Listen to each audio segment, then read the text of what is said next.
Pagātnes un nākotnes notikumi es jums parādīšu. Turaida. Stāv pils ziemā, ziemas dienas baltumā.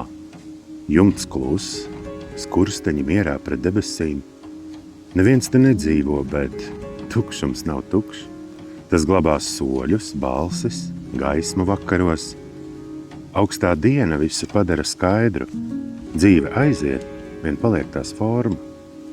Pils ļauj sapņot, tā ļauj minēt, kas te reiz smējās, mīlēja, strīdējās, atnāca un aizgāja. Sniegs noslēpumus glabā, nevis dzēš. Skaistums ir tas, kas palicis vietā. Šodien pils ir augsta, klusa, bet siltums nav pazudis. Tas ir atmiņā. Uguns, kas dod siltumu, bija viena no cilvēka pamatvajadzībām, gluži tāpat kā maize vai ūdens. Izsekosim ceļu, kā pils iedzīvotāji iemācījās draudzēties ar uguni.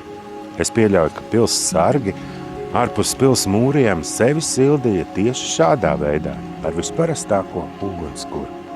Kamīns deva gaismu, klātbūtnes efektu, no mūsdienu viedokļa raugoties noteikti romantiku, bet jāatzīst siltumu maz.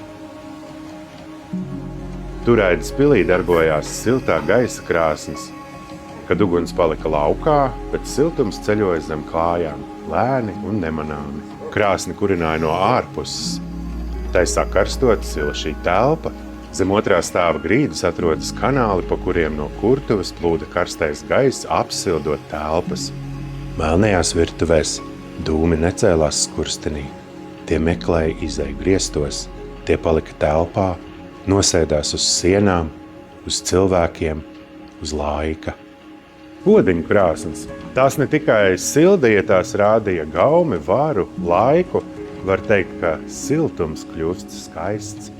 Varam tikai iztēloties, cik krāšņi izskatījās odiņu krāsnes no šiem te odiņiem, kur fragmenti atrasti arheoloģiskajos izrakumos. Katras mājvietas dvēsele, virtuve un plīts. Uguns, kas visus baroja, dūmi, kas palika sienās un skurstenī. Mūsdienās elektriskais radiators. Tas silda, visticamāk neko neatceras, ieslēdzas, izslēdzas, ir silti, bet vai ir stāsts? Tiekamies Turaidā.